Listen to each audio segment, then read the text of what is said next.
Hi everyone, welcome back to my channel. My name is Oshina. I'm really excited to share this video with you. These are going to be some of the best Christian fiction books that I have read, some really great authors, and just recommendations for you if you want to get into Christian fiction. These aren't all romance specific. Normally I do recommend a lot of romance books, but these don't specifically have romance. Some of them do, and some of them are romance, but then some of them are just straight fiction. They all are Christian or have Christian elements to them, so they're all clean, and I'll just let you know kind of what they're about. So the first one was such a great surprise, and it's The Testament by John Grisham. This isn't specifically Christian fiction, but it felt like it because there is a Christian in it. It was clean in the sense that there wasn't any explicit content. There is drinking involved, and there's alcoholism involved. You follow kind of two storylines. One, this family has this rich grandpa who passes away, and he wills all of his stuff to this girl that they didn't know existed. And so then you follow the lawyer that's trying to track down this girl and tell her hey, you have this giant inheritance. And the girl is a Christian, and so those elements come into play. But this was just so well done. I loved the progression of the plot. I loved the ending, and just if you're a Christian in particular, I think you'd really like this book. This is the only John Grisham book I've read other than Skipping Christmas, and highly recommend it. All right, the next book and author that I recommend is Francine Rivers. If you want to get into Christian fiction, Francine Rivers has such quality writing. This is the first book in a trilogy. It's called A Voice in the Wind. The trilogy is called the Mark of the Lion trilogy. 3 books. They're all quite long, so it'll definitely get you immersed in this new world. It's kind of biblical fiction, but more so historical, I guess, because it's not set surrounding biblical characters. You do follow this Hebrew girl who is a new Christian. She used to be a Jew, but then now she's a Christian, and her family was killed by the Romans, and she is kidnapped and sold into slavery. And so you follow her story being a slave in this Roman household, and it was just such an amazing story watching her holding on to her faith through this. She's alone, she's in this family that does not respect her faith, but you just see the relationships that she builds, the people she meets, and how strong her faith really is. And it was very inspiring. It's definitely not lighthearted. This is definitely a heavy book. It's got a lot of hard topics in it. Francine Rivers does not tread lightly on details, graphic details sometimes in things, but it's all for a purpose. It doesn't feel over the top or unnecessary. It feels like she's really trying to paint a picture, and she just does it so well. If you want some inspiring Christian fiction, this is a good one. Another amazing book is This Present Darkness by Frank Peretti. This is technically a duology. There is a second book that goes along with it. It follows a little bit of the same characters and similar storyline. So if you want to read another story like this, there is one, which is so nice. But this book is set in modern times. You follow this town and this pastor in particular, and you also get a perspective into the spiritual realm. You see angels and demons and what they're doing, and I've never read a story like this before. It blew me away because it really highlighted the power of prayer. So if you want encouragement that your prayers do matter and they do make a difference, the enemy wants nothing more than to make us feel like our prayers are hitting a wall and do nothing. But praying really does make a difference. And so this book was very inspiring for that, and I just highly recommend it. Definitely not a lighthearted book, once again, but so inspiring and definitely thought-provoking. Another thought-provoking book, The Shack by William Paul Young. This book will also make you think. Once again, not a lighthearted book. This is very sad. You follow this family. There's 3 kids. The youngest daughter gets abducted and killed, and it really breaks their family. So you mainly follow the dad. His name is Mac. He is struggling. He is in full depression, and he's angry at God for this. He gets a note in the mail from God that says, "Let's talk, let's meet at the shack." And the shack is where they found a bloody spot. They didn't find her body, but they knew it was her.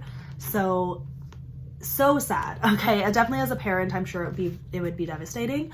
So you follow Mac. He goes to the shack and he ends up meeting the Trinity there. So the Trinity is personalized as humans, or kind of, yeah, as 3 different people. And so it was so fascinating.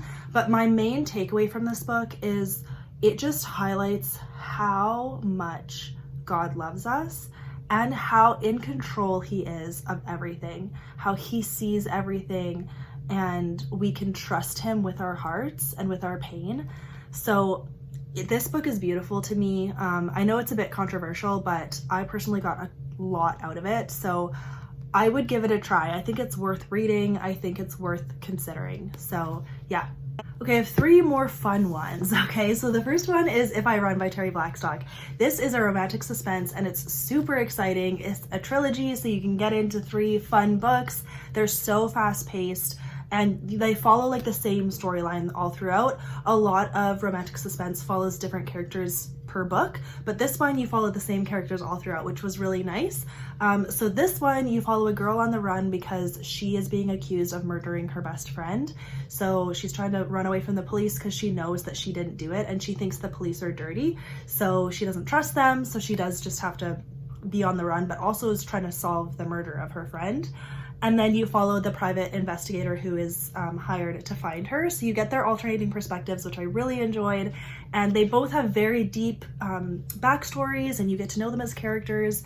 And it is just so well done. Like, I wish Terri Blackstock would write more books like this. So good. So definitely recommend getting into this trilogy.